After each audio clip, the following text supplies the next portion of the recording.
जब ली मोबाई ने ये सुना तो वह भौंचक के रह गए।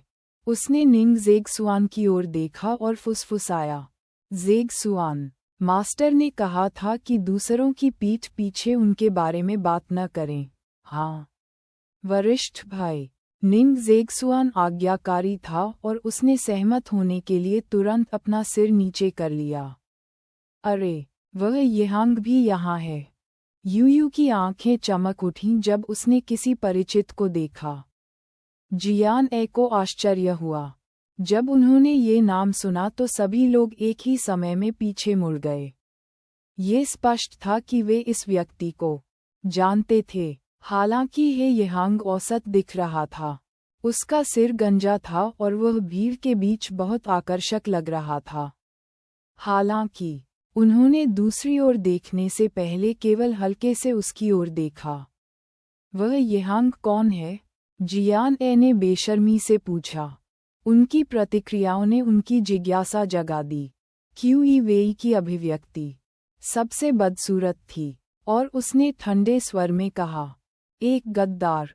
जियान ए स्तब्ध रह गया और एक पल के लिए भी प्रतिक्रिया नहीं कर सका। इस समय ली मोबाई ने शांति से समझाया, वह अतीत में हमारे लॉन्गेक्सिंग मार्शल आर्ट्स स्कूल से थे।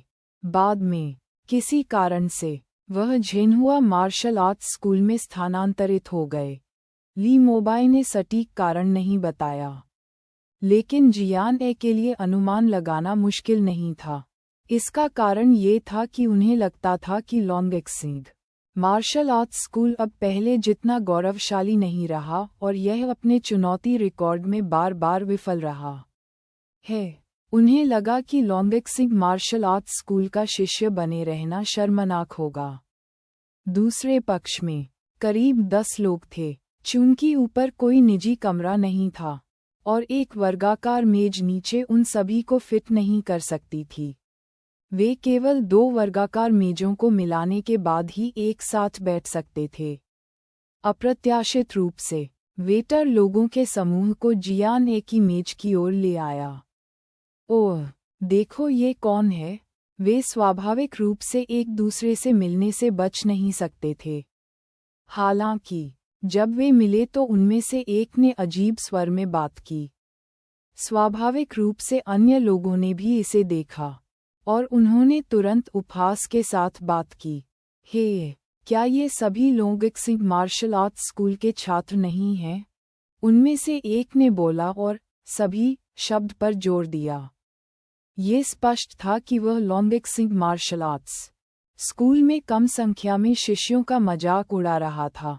एक अन्य व्यक्ति ने तिरस्कारपूर्वक व्यंग्य किया, कौन सा लॉन्गेक्सिंग मार्शल आर्ट्स स्कूल?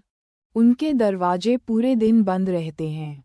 क्या वे गटर में कीड़े हैं? हे यहांग को छोड़कर सभी हंसे। ली मोबाई और बाकी लोगों को देखकर ऐसा लग रहा था कि वे पीछे हटने की पूरी कोशिश कर रहे थे, लेकिन उन्होंने कोई जवाबी कार्रवाई नहीं की। उनकी प्रतिक्रिया देखकर झेनहुआ मार्शल आर्ट्स स्कूल के लोगों को लगा कि वे डरे हुए हैं। इसके अलावा उनके पास अधिक लोग थे, इसलिए वे अधिक साहसी हो गए। लड़कों में से एक, जो लगभग 16 वर्ष का लग रहा था, तिरस्कार की दृष्टि से उनकी मेज की ओर चला गया और जियान ए और सी यूहान के पीछे खड़ा हो गया। उसकी नज़र तिरस्कारपूर्वक उनके चेहरों पर पड़ी और अंततः जियान ए पर पड़ी। उसकी आंखें चमक उठीं। ओह, वहाँ एक नई लड़की है। क्या वह नई शिष्या हो सकती है जिसके बारे में कुछ दिन पहले अफवाह उड़ी थी? वह दिखने में काफी अच्छी थी। छोटी लड़की। वह व्यक्ति कष्टप्रद भाव के साथ जियान ए की ओर झुका और मुस्कुराया। उनके लॉन्गेक्सिंग मार्शल आर्ट्स स्कूल में ऐसा क्या अच्छा है? आप हमारे झेनहुआ में क्यों नहीं आते? हमारे सभी भाइयों को देखो। अगर हम भविष्य में आपकी रक्षा करेंगे तो कोई भी आपको धमकाने की हिम्मत नहीं करेगा। यह सही है। हमारे झेनहुआ आओ, हम तुम्हारी रक्षा करेंगे। उनके पीछे मौजूद लोगों ने खुशी जताई। ली मोबाई और बाकी लोग मामले को शांति से सुलझाना चाहते थे। उनके गुरु ने उन्हें बार बार याद दिलाया था कि मार्शल आर्ट स्कूल की स्थिति के साथ वे अब अन्य मार्शल आर्ट स्कूलों के साथ नहीं लड़ सकते। कई मार्शल आर्ट स्कूल उन्हें चुनौती देने का कारण ढूंढने की प्रतीक्षा कर रहे थे। यदि वे एक और राउंड हार गए तो लोंगेक्सिंग मार्शल आर्ट स्कूल बैयून शहर के मार्शल आर्ट स्कूलों के बीच लगातार हार का एक नया रिकॉर्ड स्थापित करेगा। हालांकि हर चीज के लिए एक अंतिम सीमा होती है। वे इन लोगों द्वारा अपना अपमान सह सकते थे। आखिरकार उन्होंने वर्षों में कई बार ऐसे शब्द सुने थे, यहाँ तक कि उन्हें इसकी आदत भी हो गई थी। हालांकि इस समय दूसरे पक्ष ने अपनी कनिष्ठ बहन को छेड़ने का साहस किया। उसके वरिष्ठ भाई बहन के रूप में वे प्रतिक्रिया कैसे नहीं कर सकते थे। ली मोबाई की आंखों के सामने अंधेरा छा गया। उनकी सामान्य परिष्कृत छवि तुरंत गायब हो गई। उसने उस व्यक्ति की ओर उदासीनता से देखा और कहा, यदि तुममें एक और शब्द कहने का साहस है तो मुझे असभ्य होने के लिए दोष मत दो। ली मोबाई ने 10 वर्षों तक लोंगेक्सिंग मार्शल आर्ट स्कूल में मार्शल आर्ट का अभ्यास किया था। हालांकि लोंगेक्सिंग मार्शल आर्ट स्कूल पहले ही बंद हो चुका था, फिर भी ली मोबाई के नाम में कुछ बाधा थी। जब उस व्यक्ति ने ये देखा तो वह अपने आप को रोक नहीं सका। यह स्पष्ट था कि वह क्रोधित ली मोबाई से डरता था। ली मोबाई, बुरा नहीं, मैंने आपको लंबे समय से ऐसी अभिव्यक्ति दिखाते हुए नहीं देखा। मुझे लगा कि आप एक भिक्षु बन गए हैं और दयालु हैं। अचानक एक और आवाज आई। वह लड़का जो नेता लग रहा था धीरे धीरे आगे बढ़ा और अपने साथी को, जो जियान ए के पीछे खड़ा था, एक तरफ खींच लिया। उन्होंने कहा, आप अपनी कनिष्ठ बहन के लिए खड़े होना चाहते हैं? क्या आप उसे पसंद करते हैं? ली मोबाई की प्रतिक्रिया को देखे बिना व्यक्ति ने कहा, हालांकि मैं देखना चाहता हूं कि आप कितने असभ्य हैं। मेरी राय में आपका लौंग व्यक्ति उत्साह से बात कर रहा था। वह ली मोबाई को नाराज करना चाहता था ताकि वह उसमें गलतियां निकाल सके। अप्रत्याशित रूप से अपने शब्दों के बीच में जियान ने, जो अचानक खड़ा हो गया था, ने अपने बाकी शब्दों को रोक दिया। उसकी गर्दन पर एक गोरे और पतले हाथ ने उसके गले को कसकर पकड़ लिया। अभी उसका ध्यान ली मोबाई पर था, इसलिए दूसरे पक्ष ने जियान ए की हरकतों पर ध्यान नहीं दिया। किसने सोचा होगा कि कार्रवाई करने वाला पहला व्यक्ति लोंगेक्सिंग मार्शल आर्ट स्कूल की नई लड़की थी। जियान ए की अभिव्यक्ति शांत थी और उसके होठों पर एक चंचल मुस्कान भी थी। हालांकि उसके हाथ की ताकत कम नहीं हुई, जैसे कि वह आसानी से इस व्यक्ति का सिर काट सकती है। जियान ए ने शांति से कहा, मुझसे दूर रहो, तुम बदसूरत हो। जैसे ही उसने बोलना समाप्त किया, जियान ए ने अचानक उस व्यक्ति के पेट में लात मार दी।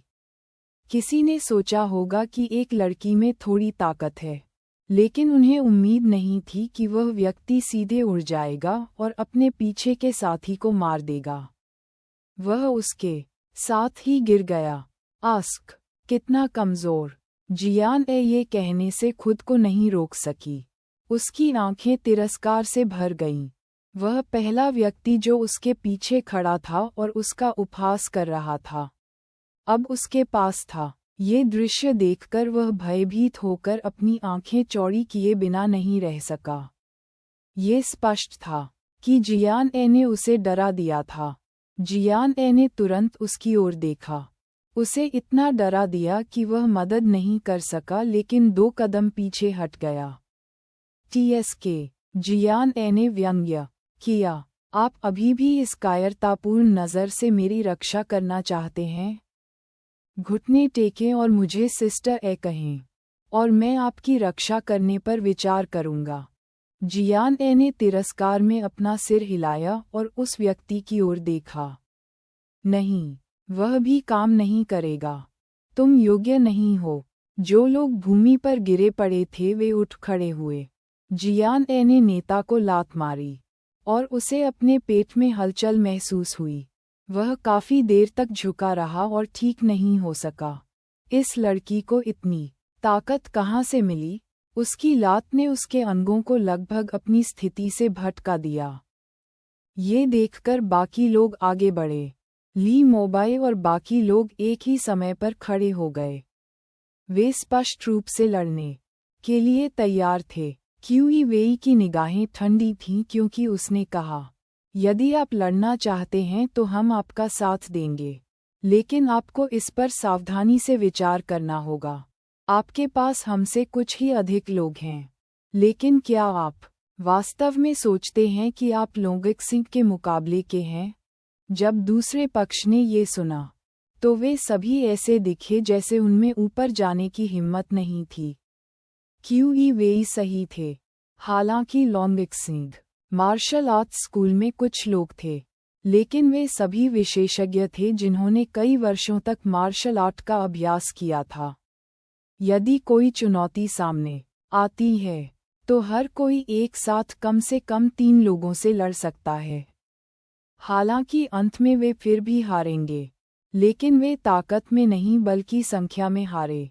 ये बात वे सब समझ गए। हालांकि पिछले कुछ वर्षों में लोंगक्सिंग मार्शल आर्ट्स स्कूल उदासीन रहा था और अपने उपहास के प्रति उसने आंखें मूंद ली थीं। समय के साथ बाहरी लोगों ने लोंगक्सिंग के शिष्यों को धमकाने का विचार विकसित किया। हालांकि जब उन्होंने सच्चाई देखी तो वे डरे बिना नहीं रह सके। उनके पास दूसरे पक्ष की तुलना में केवल 4 लोग अधिक थे। उनके जीतने की कोई संभावना नहीं थी। नेता ने झुककर अपना पेट पकड़ लिया। वह दर्द के कारण ठंडे पसीने से तरबतर हो गया। हालांकि वह अभी भी जानता था कि कैसे सोचना है। वह तुरंत समझ गया कि यदि वे आज लड़े तो वे उन्हें हरा नहीं सकेंगे। हालांकि दूसरे पक्ष ने उसे घायल कर दिया। अगर उसके मालिक को इस बारे में पता होता तो वह निश्चित रूप से उसके लिए खड़ा होता। इस विचार को मन में रखते हुए उस व्यक्ति ने ली मोबाई और बाकी लोगों की ओर घूरकर देखा और ठंडे स्वर में कहा, आपने आज पहला हमला किया। हम इस मामले को शांत नहीं होने देंगे। वह पलटवार से बहुत परिचित थे। एक नज़र में कोई भी बता सकता था कि वह एक अनुभवी व्यक्ति था।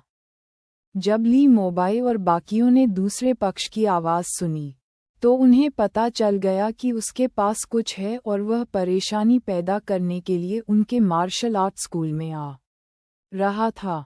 हालांकि जब बात यहाँ तक आ पहुँची तो वे पीछे नहीं हटेंगे। दूसरे पक्ष की ओर देखते हुए ली मोबाई की अभिव्यक्ति ठंडी थी। यदि आप आकर हमें चुनौती देना चाहते हैं तो हमारा लोंगक्सिंग किसी भी समय आपका स्वागत करेगा। निंग ज़ेगसुआन ने भी नाक भान से कोड़ ली। मुझे तुम्हें तब तक पीटते हुए देखो जब तक तुम पूरे फर्श पर अपने दांत तलाशने न लग जाओ। क्यूई वेई ने दूसरे पक्ष की ओर घृणा से देखा। यदि तुम आक्रमण करना चाहते हो तो जल्दी करो। यदि तुम में साहस नहीं है तो दफा हो जाओ। मेरे भोजन में देरी मत करो। वर्षों से लोंगक्सिंग मार्शल आर्ट्स स्कूल दूसरों की नज़रों में एक मजाक बन गया था। लेकिन अब लोंगक्सिंग मार्शल आर्ट्स स्कूल के लोग उन पर हंस रहे थे। उनके भाव ऐसे कुरूप हो गए मानो उन्होंने हरे और लाल के बीच बारी बारी से कोई मक्खी खा ली हो। बस तुम इंतज़ार करो, तुम्हारे रोने का भी एक समय आएगा। ऐसा लग रहा था कि नेता थोड़ा शांत हो गए हैं। अंत में उसने ये कहा और अब और खाने की योजना नहीं बनाई। उसने अपने साथियों से कहा, आओ चलें। लोगों का समूह चला गया। वह यंग जो पीछे था, ली मोबाई और बाकी लोगों को देखने के लिए मुड़ना नहीं भूला। लेकिन उन्होंने जानबूझकर अपना सिर उससे दूर कर लिया। अंत में हे यंग घूम गया और गंभीर अभिव्यक्ति के साथ वांगजियांग रेस्तरां छोड़ दिया। इन लोगों के चले जाने से वांगजियांग रेस्तरां की हवा ताज़ी हो गई। अरे कितना बदकिस्मत है, इन कमीनों ने अच्छा खाना बर्बाद कर दिया। निंग ज़ेगसुआन नाखुश होकर बैठ गया। क्या वे सिर्फ परेशानी की तलाश में नहीं हैं? जूनियर सिस्टर पर दोष मढ़ना कितना घृणित है। वू शुओ ने अभी अभी जियान ए को चिढ़ाने की दूसरी पार्टी की कार्रवाई के बारे में सोचा और उपहास करने के अलावा कुछ नहीं कर सका। यूयू ने प्रतिक्रिया व्यक्त की और जियान ए को उत्साह से देखा। जूनियर सिस्टर, आप अद्भुत हैं। मैंने स्पष्ट रूप से नहीं देखा कि आपने अभी कैसे हमला किया। क्यूई वेई ने भी जियान ए की ओर देखा और जोर से सिर हिलाया। यह सही है कनिष्ठ बहन, आप बहुत मजबूत हैं। आपने अभी अभी टैनशिन को इतनी दूर लात मारी। आपने मुझे डरा दिया। ली मोबाई काफी शांत थे। उसने जियान ए की ओर देखा और असमंजस में पूछा, जूनियर सिस्टर, क्या आपने मार्शल आर्ट सीखा है? जियान ए ने अपने होंठ भींचे और सिर हिलाने से पहले एक पल के लिए सोचा। सी यू ने मुझे सिखाया। जैसे ही उसने बात की, उसने इसका दोष सी यूहान पर मढ़ दिया। सी यूहान लापरवाही से पानी पी रहा था। जब उसने ये सुना तो वह दंग रह गया। वह घूमा और बेवजह जियान ए की ओर देखा। जब उन्होंने ये सुना तो उन्होंने तुरंत सदमे में सी यूहान की ओर देखा। ऐसा लगता है कि मास्टर सही कह रहे हैं। सी यू एक छिपा हुआ विशेषज्ञ है। सी यूहान को देखते ही निंग ज़ेगसुआन की आंखें चमक उठीं। ऐसा लगा जैसे उसे कोई खजाना मिल गया हो। हालांकि जब जियान ए ने ये सुना तो उसने उत्सुकता से पूछा, मास्टर ने निजी तौर पर सीयू का उल्लेख किया था? ली मोबाई ने सिर हिलाया। जब आप पहली बार मार्शल आर्ट स्कूल में आए थे तो मास्टर बता सकते थे कि सीयू की नींव मजबूत है और वह कमजोर नहीं है। जियान ए ने अभी अभी अपनी किक में वास्तविक ऊर्जा का संचार किया था, अन्यथा उसकी ताकत से किक मारने से पहले ही उसके पैर में चोट लग जाती। इस कार्रवाई ने निस्संदेह दूसरों को चौंका दिया। जब सभी ने सुना कि सीयू ने अपने गुरु के शब्दों के साथ जियान ए की शक्तिशाली मार्शल आर्ट तकनीक सिखाई है, तो उन्हें तुरंत विश्वास हो गया कि सीयू एक विशेषज्ञ था। सी यूहान ने कुछ नहीं बताया। वह सिर्फ सेक्ट मास्टर को झूठ बोलने में मदद कर रहा था। अन्यथा जो कुछ हुआ था उसे समझाने के लिए उसके पास कोई अन्य बहाना नहीं होता। आप दोनों ने वास्तव में हमें बिना किसी कारण के चिंता में डाल दिया। क्यूई वेई मुस्कुराई और उन दोनों की ओर देखा। सबसे पहले हम थे। चिंता है कि आप दोनों अपनी उम्र में मार्शल आर्ट का अभ्यास करने का सबसे अच्छा समय चूक गए होंगे, और बाद में यह विशेष रूप से कठिन होगा। कौन जानता था कि आप दोनों के बीच वास्तव में एक आधार है? यह सही है, और तुम बहुत मजबूत हो। अभी जूनियर सिस्टर की किक की ताकत शायद केवल सबसे बड़े सीनियर भाई ही कर सकते थे। यू ने आवाज लगाए। जियान ए ने हाल ही में अपना 15वां जन्मदिन मनाया था, और सी यूहान केवल 14 वर्ष का था। यदि वे मार्शल आर्ट का अभ्यास करना चाहते थे तो दोनों को पहले से ही थोड़ा बूढ़ा माना जाता था, भले ही वे दोनों अभी भी कम उम्र के थे। सबसे अच्छी उम्र 5 से 8 साल के बीच होनी चाहिए। 12 साल की उम्र में वुशुओ के लिए मार्शल आर्ट स्कूल में प्रवेश करना पहले से ही देर माना जाता था। दोनों को तो छोड़ ही दें। उनमें से जियान ए मुस्कुराई और कुछ नहीं कहा। हालांकि जब उसने सोचा कि क्या हुआ था तो वह मदद नहीं कर सकी, लेकिन ली मोबाई की ओर देखने लगी। वरिष्ठ भाई, क्या मैं अभी बहुत उतावला हो गया था? मुझे लगता है कि मैंने मार्शल आर्ट स्कूल के लिए परेशानी खड़ी कर दी है। जब ली मोबाई ने ये सुना तो उन्हें चिंता हुई कि जियान ए खुद को दोषी मानेगी। उसने झट से अपना हाथ हिलाया। नहीं, तुमने सही किया। उनके जैसे लोगों को सबक सिखाया जाना चाहिए। यह सही है, भले ही आपने ऐसा न किया हो। मैं अभी खुद को रोक नहीं सकता। ऐसा कहते हुए क्यूई वेई ने अपनी भौहें ऊपर उठाईं। जियान ए ने थोड़ा सिर हिलाया और कहा, चूंकि दूसरी पार्टी जानबूझकर गलती ढूंढ रही है और हमें चुनौती देना चाहती है, इसलिए हमारी लॉन्गवेक्सिंग को धमकाया नहीं जा सकता। यदि वे हमें चुनौती देने का साहस करते हैं तो सीयू और मैं बेकार नहीं बैठेंगे। आखिरकार अब हम लॉन्गवेक्सिंग का हिस्सा हैं। सीयू के साथ दूसरा पक्ष संभवतः चलकर आएगा और झूठ बोलकर बाहर चला जाएगा। हालांकि जियान ए ने सीयू की असली ताकत उनके सामने प्रकट नहीं की। जब उन्होंने जियान ए की बातें सुनी तो वे सभी मुस्कुराए। उन्हें उम्मीद नहीं थी कि मार्शल आर्ट स्कूल में प्रवेश लेते ही उनकी कनिष्ठ बहन में सामूहिक सम्मान की इतनी प्रबल भावना होगी। जियान ए को पहले मार्शल आर्ट स्कूल के नियमों के बारे में बहुत कम पता था और उसे हाल ही में पता चला कि चुनौतीपूर्ण मार्शल आर्ट स्कूल जैसी कोई चीज़ होती है।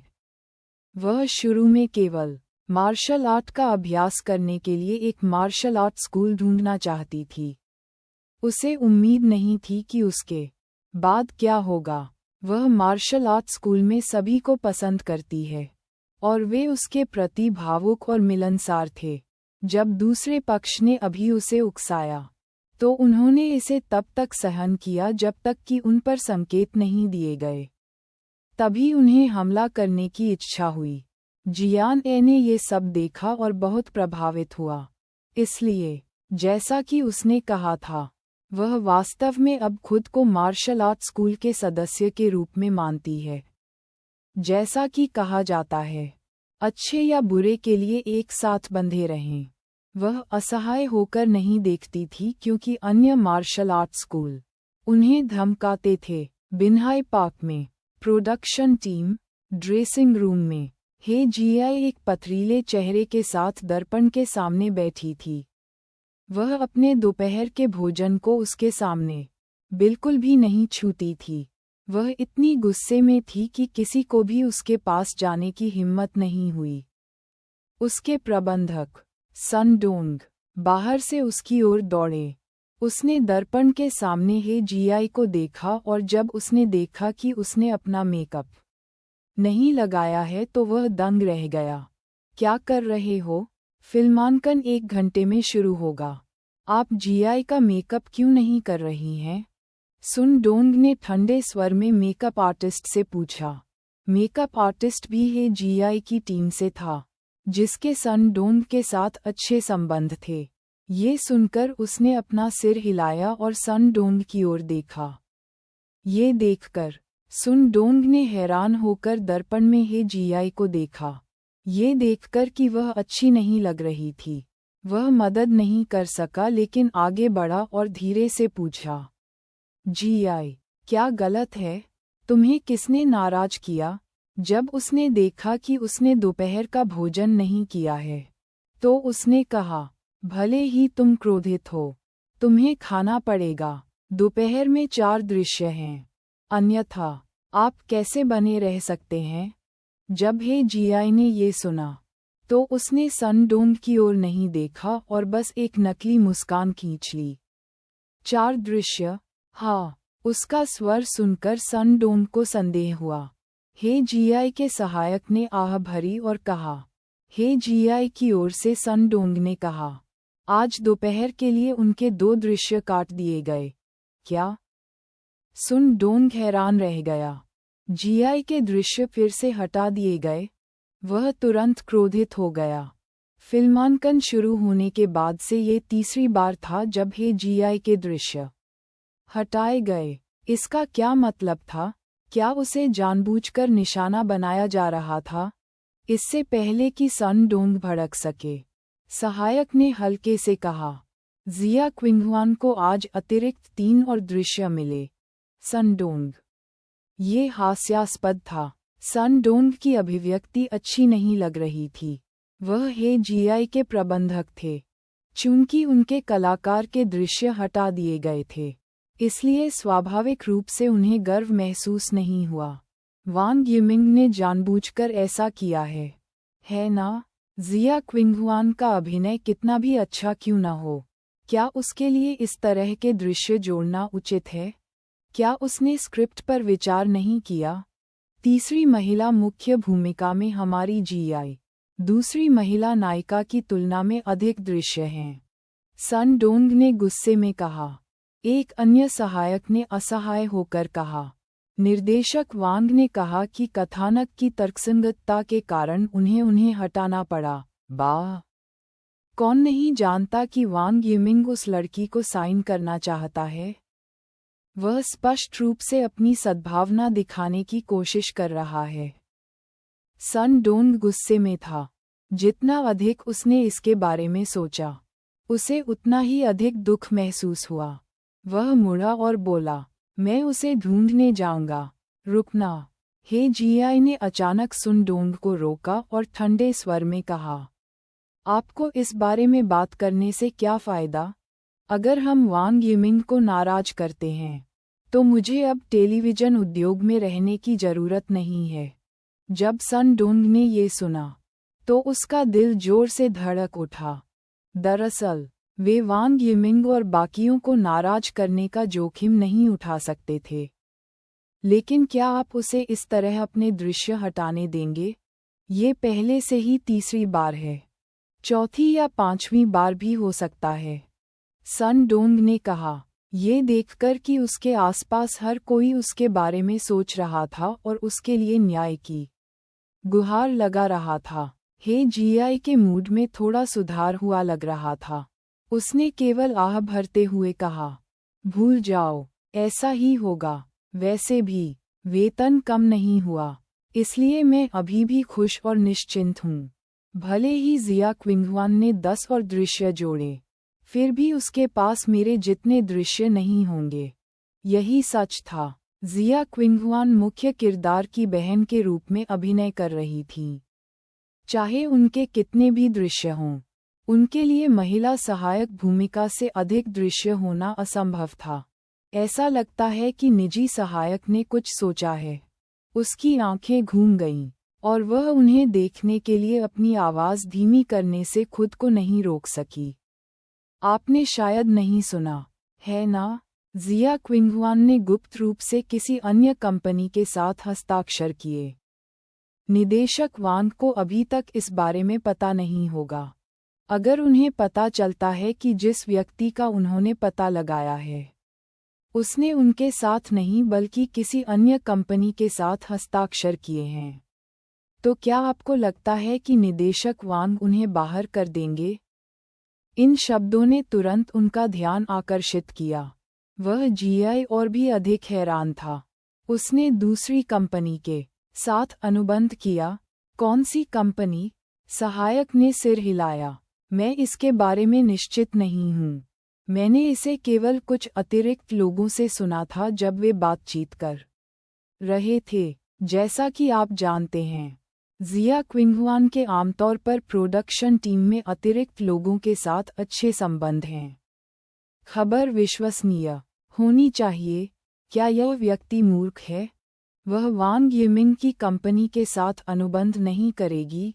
क्या ये बिना कुछ लिए एक अच्छे टेलीविजन नाटक संसाधन को छोड़ने के बराबर नहीं है? सन डोंग ने व्यंग्य किया। वह अभी भी जवान थी और बहुत अनुभवहीन थी। एक अन्य सहायक ने कहा, उसने यूं बुयाओ के स्टूडियो के साथ भी अनुबंध नहीं किया। ये काफी आश्चर्यजनक है। हे जीआई अपने होश में वापस आए और बड़बड़ाने से पहले एक पल के लिए सोचा। वह कोई ऐसी व्यक्ति नहीं है जिसे आप आसानी से बाहर कर सकें। आखिरकार, वह जिया समूह की बेटी है। यहाँ तक कि वांग यिमिंग भी उसे मजबूर नहीं कर सकता। हालांकि, अगर वह वांग यिमिंग को नाराज करती है, तो उसका भविष्य इतना आसान नहीं होगा। मुझे आश्चर्य है कि क्या वांग यिमिंग एक लड़की के प्रति गणनात्मक होंगे। आखिरकार, वह इस नवागंतुक के बारे में बहुत सोचते हैं, सन डोंग ने कहा। जिया क्विंगहुआन के किसी अन्य कंपनी के साथ हस्ताक्षर करने से हे जीआई की टीम का ध्यान सफलतापूर्वक हट गया और उन्होंने बातचीत करना शुरू कर दिया। सेट पर जिया क्विंगहुआन ने अभी अभी एक दृश्य का फिल्मांकन पूरा किया था। वह किनारे चली गई और एक गिलास पानी पिया। उन्हें प्रोडक्शन टीम में रहना पड़ा, अधिकांश ग्रीष्म अवकाश के लिए। अंतिम परीक्षा से पहले के सभी दृश्य ग्रीष्म अवकाश के दौरान फिल्माए गए थे। वांग यिमिंग ने उनके लिए कुछ दृश्य भी जोड़े। अब पूरी प्रोडक्शन टीम सोचेगी कि जिया क्विंगहुआन महिला प्रधान थी। अपना पसीना पोंछो, बाद में अपना मेकअप ठीक करो। दूसरा दृश्य 20 मिनट में शुरू होगा। चेन जिन ने आगे बढ़कर उसे एक गीला तौलिया दिया। जिया क्विंगहुआन मुस्कुराया और तौलिया ले लिया। धन्यवाद, भाई जिन। जैसे ही उसने बोलना समाप्त किया, जिया क्विंगहुआन ने चेन जिन के पीछे देखा और यूं बुयाओ को मुस्कुराते हुए उसकी ओर चलते देखा। उसकी प्रतिक्रिया की प्रतीक्षा किए बिना यूं बुयाओ पहले ही आ चुका था। किंगहुआन। जिया क्विंगहुआन थोड़ी असहाय थी क्योंकि उसने तौलिया अपनी पीठ के पीछे रखा था। उसने यूं बुयाओ की ओर देखा और आदरपूर्वक कहा, बहन बुयाओ, ये सोचकर कि उसने यूं बुयाओ के स्टूडियो को कैसे अस्वीकार कर दिया था। जिया क्विंगहुआन को बेवजह शर्मिंदगी महसूस हुई। वह वास्तव में यून बुयाओ को अपना आदर्श मानती थी और उसे डर था कि यह मामला उसे दुखी कर देगा। जिस बात का उसे डर था वह सच हो गया। यूं बुयाओ ने किंगहुआन की ओर देखा और सौम्य स्वर में पूछा, मैंने सुना है कि आपने हाल ही में एक प्रबंधन कंपनी के साथ हस्ताक्षर किए हैं। जिया किंगहुआन स्तब्ध रह गया और चेन जिन ने भी वैसी ही प्रतिक्रिया व्यक्त की।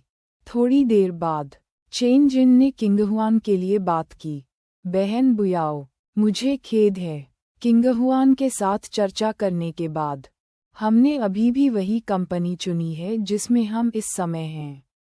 मुझे क्षमा करें, मैंने आपको निराश किया है। जिया किंगहुआन ने भी फुसफुसाकर कहा, मुझे क्षमा करें सिस्टर बुयाओ। उनके हाव भाव को देखकर कोई भी यही सोचेगा कि यूं बुयाओ उनकी निंदा करने के लिए यहाँ आए थे। ये देखकर यूं बुयाओ अचानक मुस्कुरा दी, तुम्हें मुझसे माफ़ी मांगने की ज़रूरत नहीं है। हर किसी की अपनी अपनी महत्वाकांक्षाएं होती हैं। मैं समझता हूँ और मुझे लगता है कि आपने सही निर्णय लिया है। मैं आपके लिए खुश हूँ, जिया क्विंगहुआन ने फिर से कहा। उसका स्वर 30% निश्चित और 70% गंभीर था। सचमुच, बहन बुयाओ भी ऐसा सोचती है? चेन जिन थोड़ा उत्तेजित था। आखिरकार उसने यह निर्णय किंगहुआन के लिए लिया था। उन्होंने लंबे समय तक आत्मसंदेह का अनुभव किया था। उन्होंने यूं बुयाओ की पुष्टि प्राप्त कर ली थी। यून बुयाओ ने मुस्कुराते हुए सिर हिलाया। मैंने इस कंपनी की जांच की है जिसने मुझसे किंगहुआन छीन लिया। ये वास्तव में किंगहुआन के लिए बहुत उपयुक्त है। इसे उसके लिए उत्कृष्ट संसाधन और विकास के अवसर लाने चाहिए। यूं बुयाओ के शब्दों को सुनकर चेन जिन और जिया किंगहुआन एक दूसरे को देखने और मुस्कुराने के अलावा मदद नहीं कर सके। ऐसा प्रतीत होता है कि उनमें भविष्य के प्रति अधिक आत्मविश्वास है। शुभकामनाएं, मुझे अब भी आपसे बहुत उम्मीदें हैं। यूं बुयाओ ने जिया किंगहुआन के कंधे को धीरे से थपथपाया। मुझे आशा है कि मैं आपको मनोरंजन जगत में चमकता हुआ देखूंगा। जिया किंगहुआन ने जोर से सिर हिलाया। आपके प्रोत्साहन के लिए धन्यवाद सिस्टर बुयाओ। मैं आपको एक आदर्श के रूप में उपयोग करूंगा और कड़ी मेहनत करूंगा। यूं बुयाओ ने अपनी भौहें उठाईं और मुस्कुराईं। उसने मन में सोचा, शायद जल्द ही हम एक ही मनोरंजन कंपनी के कलाकार होंगे। उद्धरण ... रात में जिलोंग विला में जियान परिवार के घर में शाम के 11 बज चुके थे, लेकिन स्टडी रूम में अभी भी लाइटें जल रही थीं। जियान चांगशेंग ने गहरे भूरे रंग के घरेलू कपड़े पहने हुए थे। वह अपने हाथ में दस्तावेज लेकर व्यस्त थे और बहुत ध्यान केंद्रित कर रहे थे। अध्ययन का दरवाज़ा खुला और कियाओ शुई सूप का कटोरा लेकर अंदर आए। जियान चांगशेंग ने ऊपर देखा और अपनी पत्नी को देखा। उसकी अभिव्यक्ति नर्म हो गई। बहुत देर हो चुकी है। तुम सो क्यों नहीं रहे हो? कियाओ शुई का दिल दुख गया जब उसने देखा कि जियान चांगशेंग कितनी मेहनत कर रहा था। तुम्हें जल्दी आराम करना चाहिए। काम कभी खत्म नहीं हो सकता। तुम इसे कल तक क्यों नहीं छोड़ देते? जियान चांगशेंग मुस्कुराए और दस्तावेज को अपने हाथ में लहराया। कुछ ही पन्ने बचे हैं। मैं थोड़ी देर में उन्हें पढ़ना समाप्त कर दूंगा।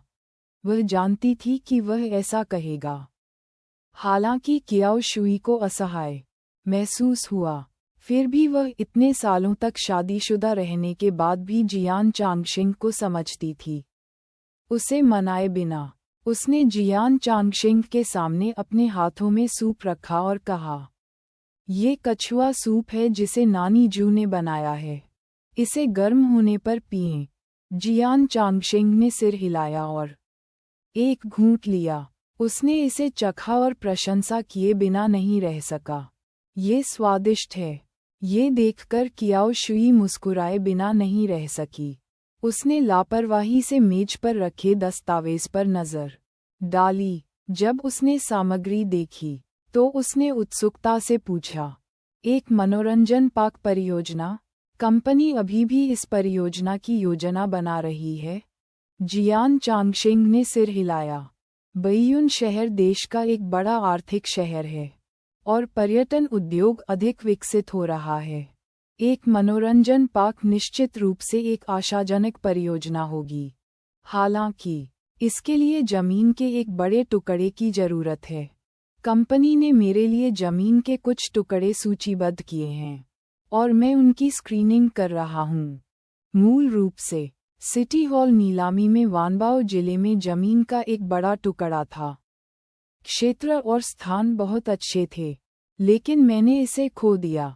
एक स्कूल के पास की जमीन का टुकड़ा जिसे ईस्ट सी रियल एस्टेट ने छीन लिया। कियाओ शुई ने पूछते ही भौहें सिकोड़ लीं। जियान चांगशेंग ने सिर हिलाया। यह वही है, लेकिन ये ठीक है। बैयून शहर बहुत बड़ा है। अंततः उपयुक्त भूमि होगी। मुझे डर है कि हमारा जियान समूह एकमात्र कंपनी नहीं है जिसके मन में मनोरंजन पार्क परियोजना है। यदि कोई और पहले वहां पहुंचता है तो फिर से प्रतिस्पर्धा होगी। कियाओ शुई ने शायद ही कभी व्यवसाय के बारे में पूछा हो, इसलिए ये कहा जा सकता है कि वह ज्यादा नहीं जानती थी। हालांकि जियान चांगशेंग के स्वर से ये कुछ महत्वपूर्ण लग रहा था। ठीक है, मैं अब आपके काम में खलल नहीं डालूंगा। मैं पहले सो जाऊंगा। जैसे ही उसने बोलना समाप्त किया, वह जियान चांगशेंग को याद दिलाना नहीं भूली, बहुत देर तक मत रहो। अपने शरीर का ख्याल रखो। जियान चांगशेंग ने सिर हिलाया, जबकि कियाओ शुई ने धक्का देकर दरवाज़ा खोला और अध्ययन कक्ष से बाहर चली गई। जैसे ही दरवाज़ा बंद हुआ, मेज पर जियान चांगशेंग का फ़ोन बज उठा। नीचे देखने पर ये ली की आंख था। आप मुझे इतनी देर से क्यों बुला रहे हैं? जियान चांगशेंग ने फ़ोन उठाया और मुस्कुराते हुए पूछा। फ़ोन के दूसरी ओर ली कियांग का स्वर गंभीर था। उन्होंने पूछा, क्या शुई आपके बगल में है? जियान चांगशेंग ने सहजता से भौहें चढ़ा दीं। मैं अध्ययन में हूँ। क्यों? क्या हुआ? ली कियांग। चांगशेंग, मैंने अभी मीज़ी को देखा। अगले दिन सुबह 4:20 पर अलार्म घड़ी बजी, जिससे जियान नींद से जाग गई। वह उठी, साधारण स्नान किया और सी युहान के साथ मार्शल आर्ट स्कूल चली गई। आसमान एकदम उजला हो गया था। बैयून शहर में सुबह की हवा अभी भी ठंडी थी, लेकिन इसने आरामदायक महसूस कराया। जब वे मार्शल आर्ट स्कूल पहुंचे, तो सभी लोग पहले ही उठ चुके थे। खंभे की तरह खड़े होने का समय आने से पहले ही उन्होंने दूसरों का अभिवादन किया। इससे कोई फर्क नहीं पड़ता कि चीन में किसी ने कितने वर्षों तक पारंपरिक मार्शल आर्ट का अभ्यास किया है। एक पोस्ट की तरह खड़ा होना एक ऐसी चीज थी जो उन्हें हर दिन करनी होती थी। अतीत में मालिक यांगजी को भी उनके साथ अभ्यास करना पड़ता था। हालांकि उनके एक पैर में चोट लग गई थी, इसलिए वे केवल देखरेख के प्रभारी थे। सबसे बड़े वरिष्ठ भाई यांग जियाओविन सबसे आगे खड़े थे, जबकि बाकी शिष्य दो पंक्तियों में खड़े थे। जियान ए और सी यूहान अग्रिम पंक्ति के बीच में खड़े थे ताकि उनके मालिक किसी भी समय उनके कार्यों को सही कर सकें। अपने बाएं पैर को 11 बजे की दिशा में रखें और अपने दाहिने पैर को 1 बजे की दिशा में रखें। ये सुनिश्चित करने के लिए अपने घुटने को खोलें कि आपका कूल्हे का जोड़ खुला है। इस तरह जब आप घोड़े की मुद्रा का प्रदर्शन कर रहे हैं तो आप अपने घुटने के जोड़ के लिए सही ताकत रेखा को पूरा करेंगे। अपने पैरों को 15 डिग्री बाहर की ओर खोलें, आपके कंधों के समान चौड़ाई। फिर थोड़ा नीचे बैठें। अपनी फिमर को 15 डिग्री बाहर की ओर घुमाएं और अपने हाथों को अपनी दोहरी कमर के बाहर मुट्ठी में रखें। क्या आप समझे? यांगजी अपनी पीठ के पीछे हाथ रखकर खड़ा था। जैसे ही उन्होंने बोलना समाप्त किया, उनकी नज़र जियान ए पर पड़ी। ये स्पष्ट था कि उसकी हरकतें जियान ए को सुनने के लिए थीं। जियान ए ने सिर हिलाया और आत्मविश्वास से उत्तर दिया, हाँ, मास्टर। यांगजी ने बिना भाव के सिर हिलाया और फिर सभी को आदेश दिया, आइए 1 घंटे के लिए घोड़े का रुख करें। यदि जियान ए रुक नहीं सकता है तो हम इसे 40 मिनट तक छोटा कर सकते हैं। इसके साथ ही हर कोई एक ही समय में आगे बढ़ा और मानक घोड़े की मुद्रा के साथ आगे बढ़ा। इन लोगों के लिए यह एक ऐसा कार्य था जो वर्षों से हर दिन आवश्यक था, इसलिए उन्होंने मूल रूप से ऐसा किया। यह एक ही बार में जियान ए ने भी उसका अनुसरण किया और आगे बढ़ गया। उसकी नज़र उसके सामने यांग जियाओविन पर पड़ी और उसने भी उसका अनुसरण किया। यांगजी जियान ए के पास गईं और उसकी सूक्ष्म कमियों को दूर करने के लिए उसके पास पहुंचीं। आपका सिर जमीन के समानांतर होना चाहिए और आपको सीधा सामने देखना चाहिए। अपनी छाती और पीठ को सीधा करें। बोलते समय उसने बगल में सी यूहान की ओर देखा, ये देखकर कि उसकी हरकतें मानक थीं और उसका निचला शरीर बहुत स्थिर था। वह संतुष्ट दिखे बिना नहीं रह सका। घोड़े की मुद्रा बेहद उबाऊ थी और मार्शल कलाकारों को इसका अभ्यास हर दिन करना पड़ता था। यही कारण था कि विदेशी मार्शल आर्ट के चीन में प्रवेश के बाद कई लोगों ने पारंपरिक चीनी मार्शल आर्ट को छोड़ दिया। इसका एक बड़ा कारण ये था कि प्रक्रिया उबाऊ थी। आसपास 10 से अधिक मार्शल आर्ट स्कूल थे और केवल लोम्बिक्सिंग मार्शल आर्ट स्कूल के शिष्यों को प्रशिक्षण के लिए सुबह 5 बजे उठना पड़ता था। यह कोई ऐसी चीज नहीं थी जिस पर कोई सामान्य व्यक्ति कायम रह सके। समय किसी भारी बेड़ी की तरह धीरे धीरे बीतता गया। आधे घंटे बाद जियान ए के माथे पर पसीने की एक पतली परत बन गई थी। उसके पैर दुखने वाले और सुन्न हो गए थे, मानो वह बेहोश हो जाएगी। वह कांप भी रही थी। जहां तक बाकियों की बात है, उनके भाव नहीं बदले, वे शांत थे। इससे ये देखा जा सकता है कि भले ही जियान ए के पास मानसिक साधना तकनीकें हों, लेकिन उनकी नींव की तुलना इन लोगों से नहीं की जा सकती, जिन्होंने कई वर्षों तक मार्शल आर्ट का अभ्यास किया था। वह शुरू में नहीं चाहती थी कि उसका मालिक उसके साथ अलग व्यवहार करे। उसने हर किसी की तरह खड़े होकर 1 घंटा पूरा करने की योजना बनाई थी, लेकिन अब 40 मिनट उसकी सीमा थी। ऐसा लगता था कि उसके मालिक को शुरू से ही उसकी क्षमताओं के बारे में पता था। जियान ए कायम रहना चाहती थी, लेकिन उसके पैर इतनी बुरी तरह कांप रहे थे कि वह अब मानक मुद्रा बनाए नहीं रख सकी। कोई मतलब नहीं था आराम करने की अनुमति मांगने की पहल करते हुए। यांग जी ने सिर हिलाया और जियान ए को 20 मिनट तक आराम करने और अगले कार्य को जारी रखने से पहले दूसरों के खत्म होने तक इंतजार करने का इशारा किया।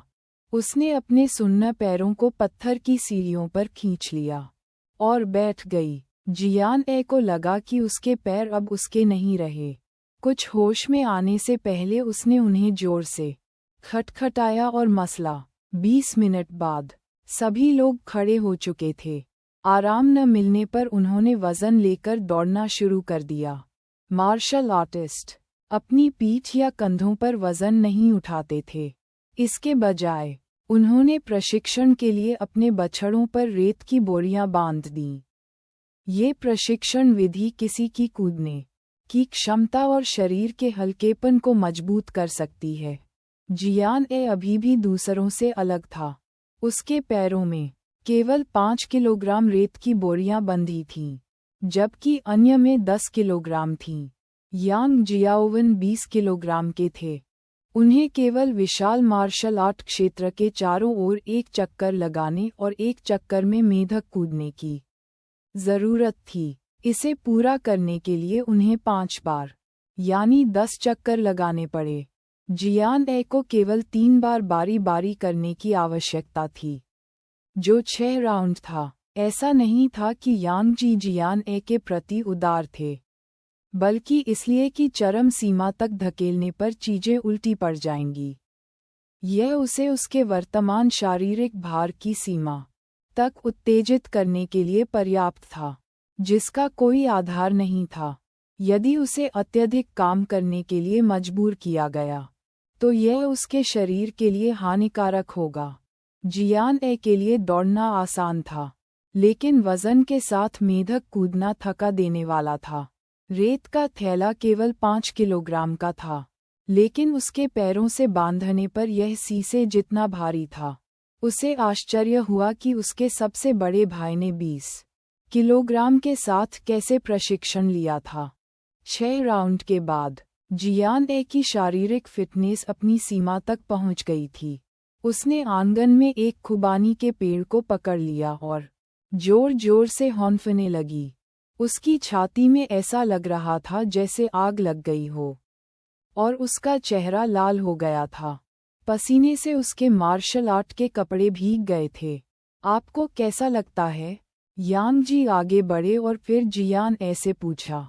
जियान ए ने कुछ गहरी सांसें लीं और अपने शरीर को सीधा किया। मैं बहुत थक गया हूँ, लेकिन मैं आराम महसूस करता हूँ और मेरा दिमाग असाधारण रूप से स्पष्ट है।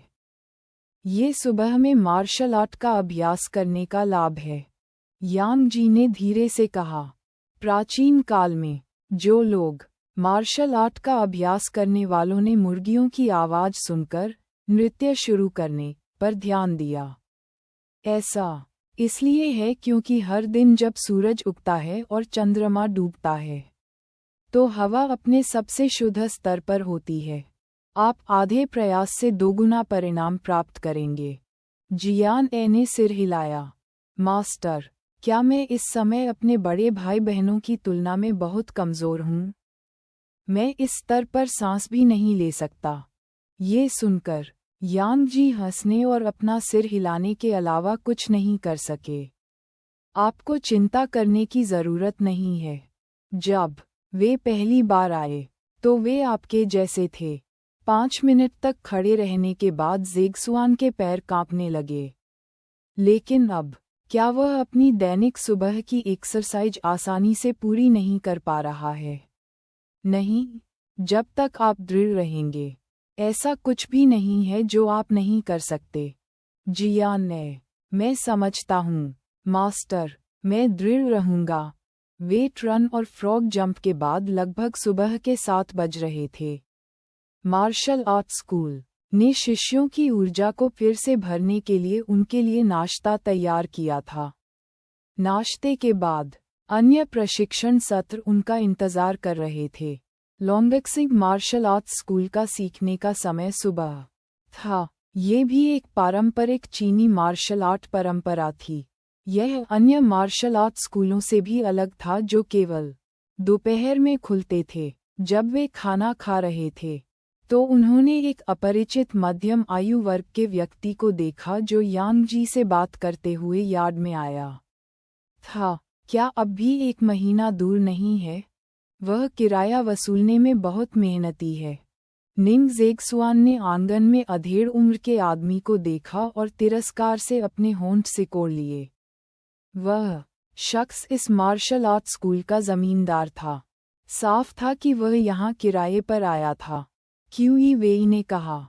वह शायद चिंतित है कि हम अगले साल अपना किराया नहीं दे पाएंगे। इसलिए वह मास्टर से पूछने के लिए पहले ही आ गया। अगर हम स्कूल बंद करते हैं तो वह पहले से ही नए किराएदारों की भर्ती कर सकता है। आंगन में यांग जी अधेड़ उम्र के व्यक्ति से बात कर रही थी। अधेड़ उम्र के व्यक्ति का नाम वांग दाजी था और उसका उपनाम वांग एर था। हालांकि उसका नाम कानों को अच्छा नहीं लगता था, फिर भी वह सच्चा करोड़पति था। आसपास के मार्शल आर्ट स्कूलों की 10 से अधिक इमारतें वांग एर के पूर्वजों द्वारा सौंपी गई थीं। वांग एर को और कुछ नहीं करना था। उसे बस ये देखना था कि किस मार्शल आर्ट स्कूल का वार्षिक किराया बकाया है और किराया जमा करना था। उसे किसी और को काम पर रखने की ज़रूरत नहीं थी। वह इसे अकेले ही आसानी से पूरा कर सकता था। हर साल लाखों युआन किराया उसकी जेब में जाता था। ये रियल एस्टेट उद्योग के विस्तार से पहले की बात है। कुछ वर्षों में जब चीन की रियल एस्टेट विकसित होगी, बेइयुन शहर महंगा हो जाएगा। यदि इस क्षेत्र को फिर से ध्वस्त कर दिया गया तो वांग एर की कुल संपत्ति संभवतः 100 मिलियन युआन से अधिक होगी। सचमुच, जब वांग एर ने यांग जी को ये कहते हुए सुना कि वह समय पर किराया चुकाएगा तो वह मदद नहीं कर सका, लेकिन संदिग्ध लग रहा था।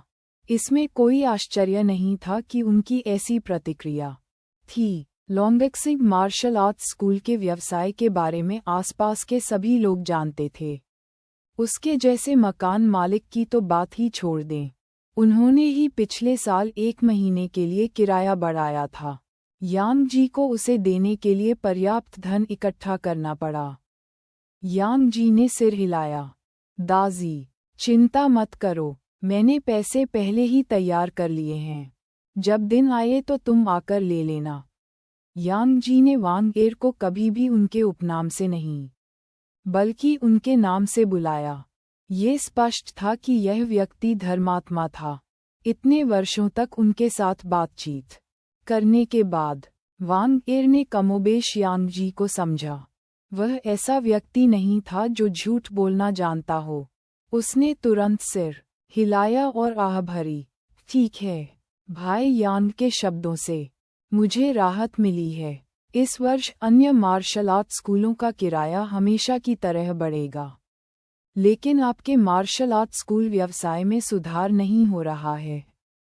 मैं इस साल तुम्हारे लिए किराया नहीं बढ़ाऊंगा, लेकिन बाकियों को कुछ मत बताना, नहीं तो दूसरे स्कूल मेरे लिए मुसीबत खड़ी कर देंगे।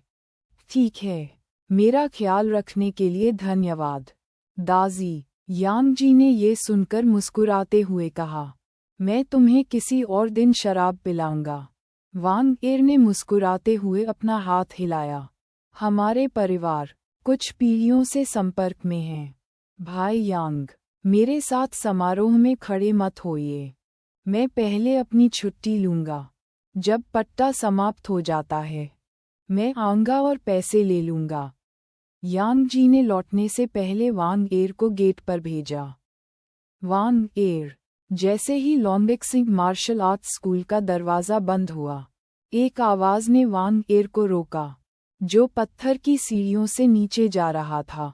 वांग एर ने नज़र घुमाई और बगल के झेनहुआ मार्शल आर्ट स्कूल के मालिक लियांग शाओपेंग को देखा, जो दरवाजे से बाहर अपना सिर निकाल रहे थे और उनकी ओर हाथ हिला रहे थे। वांग एर के चेहरे पर आश्चर्य की झलक दिखी, लेकिन वह फिर भी आगे बढ़ गया। सामने वांग एर ने लियांग शाओपेंग पर भौहें चढ़ा दीं। मालिक लियांग, आप क्या कर रहे हैं? तुम चोर लग रहे हो। तस्क बकवास मत करो, अंदर आओ और बात करो।